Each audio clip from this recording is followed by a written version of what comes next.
I met up with a couple of different people, just to explore movement in different ways and to see what they were doing. The first person I met with is, one of my mentors, one of my close friends. His name is Ozzy. He has like a really interesting perspective when it comes to movement. I met up with him at Lee Payne on 57th Street, and we had this like awesome conversation about the idea of getting more movement nutrition in throughout your day. Once you put a camera on it makes it forced. So I'm just gonna keep rolling and like whatever happens. Yeah, I'm digging everything that's coming from your page because I wholeheartedly agree. Yeah. I think that a lot of people who are seeing the gym culture, let's call it what it is, it's a gym culture. It's not really a movement culture so much as an emotion culture, in my opinion, right? I think the people who are seeing that are basically conditioned to think that this is what's necessary. Yeah. Right? And I used to be conditioned to that. I'm not absent from that group. Yeah. But what I was able to do was investigate other things that made me feel just as good. And while the result was slightly different, the result was a lot more fulfilling. And like also fitness has gotten so far away from health as well. Everyone has like their own definition of what fitness is, and they're all right to a degree because fitness is like how fit you are according to XYZ. If that means like a bodybuilding competition, do your back and bis, chest and tri split, then like I guess you're getting fit for what it is that you're trying to do. Right. Right? But in terms of health, that's not really how your body moves. Right. So it doesn't mean you're healthy. No, not at all. So then this image kind of gets portrayed and perpetuated that this is what health is. Six-pack abs, 4% body fat, and spending your entire waking existence in the gym or counting macros and like all this other shit. It's like you're not really living life. Right. Definitely. And that comes from the culture, teaching us, that pretty things are what we want. Yeah. Right? From when I was a little kid, I think Richard Simmons was probably the last normal-looking person that was teaching people how to exercise, right? And I love that. Why? Because he was getting people to move and lose their inhibitions, right? But people, this day and age, look at Richard Simmons and like, he was not fit, right? But really what they're saying is he does not fit into our perception of fitness. And that's another reason why, like, aside from me going sunning, you won't see me with my shirt on. Not that I'm banging on people who do, but the fact that you do is not really your choice. And another way to put it is that, our society of convenience, knowingly or not, has created these conveniences to a point where we've inconveniently forgotten what is truly necessary for our bodies to excel. Yo, that's fucking deep. I mean, it's true, And, whether you're a conspiracy theorist or not, if you take that viewpoint, that might actually make you start to wonder, what is it I can do that's outside of this arena that everyone else frequents, Oh, so after meeting with Ozzy, my main thing is climbing. I'm a movement generalist, so I explore all different kinds of movement, but climbing gym is like 2 train stops away from where I train most of my clients, and train my clients, and then go to the climbing gym, climb, do computer work in the co-working space, lift, and then do whatever. So that's like my hub. And I just started climbing barefoot. 2, this is what happens when you film in New York City. So I applied the principles some of the principles that I learned in the Thomas Slav English workshop to bouldering. So that's part of my climbing parameters. So 1 is you have to climb all the way to the top, match at the top, climb all the way back down the same route, and match at the bottom, and to consider that problem completed. That's parameter number 1. Parameter number 2, treating every single thing as if it's a solo.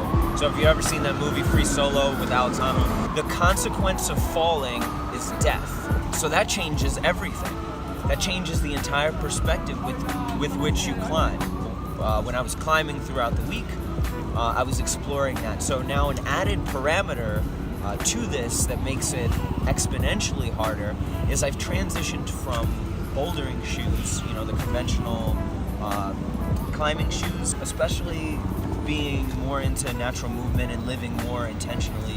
I decided that I'm gonna climb barefoot from now on. So I wear the Vibram 5 fingers so that now my toes get to spread and they get to splay, but then also I have to use my toes to help me as I climb.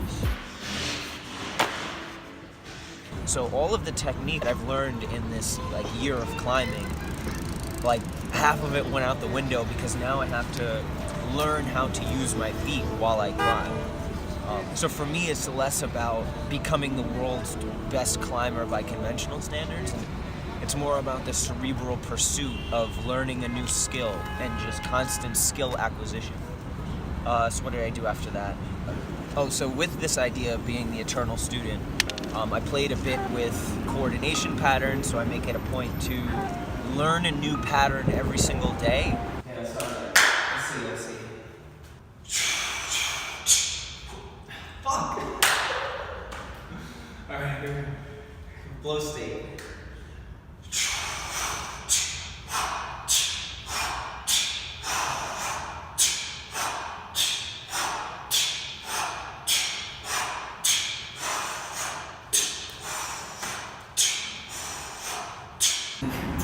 The pattern itself is very arbitrary. What's more important is the act of learning a new skill. So going through those different stages of knowing, the 4 stages of knowing.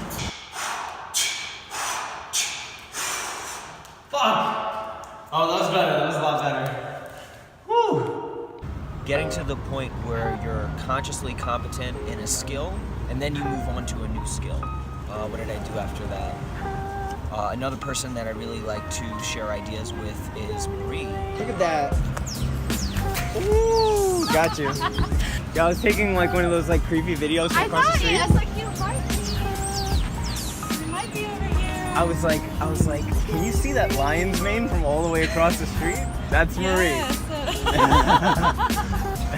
Oh, so true. She's a dancer. She's a mover.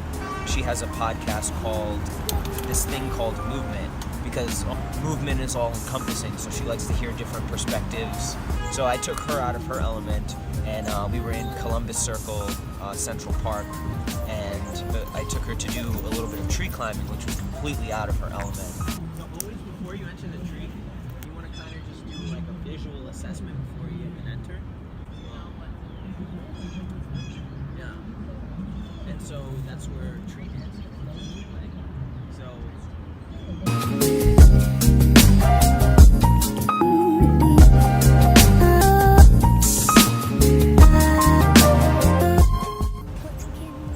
and we noticed something really interesting was being up in a tree about 20 feet in the air.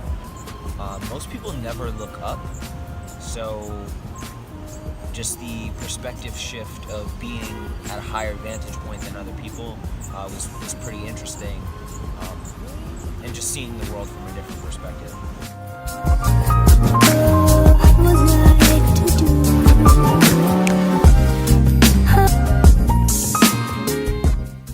So then I taught her some rolling patterns. We just played, explored. Everything was kind of organic, just getting different kinds of nutrition.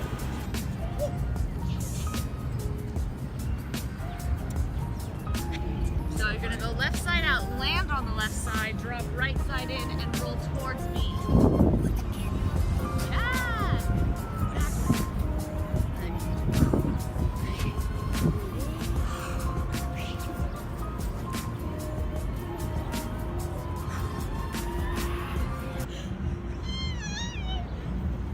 Nice, smooth, yeah. There you go. That was smooth, easy. So, Yes! That was it. And you have to, exactly, you softened your knees. From there, do whatever you want. Nice! So I'll be releasing these videos weekly. So for right now, they're just going to be weekly recaps of different people. This coffee's cold. It's going to be recaps of different people that I move with, different elements of my practice, different events I attend, and different workshops that I hold. Yeah, that's it. Cool. I don't really know how to end these, so I guess I'll just end it. Yeah, I don't even know if I can pick it up again though. Alrighty. Well, you missed the most savage bite.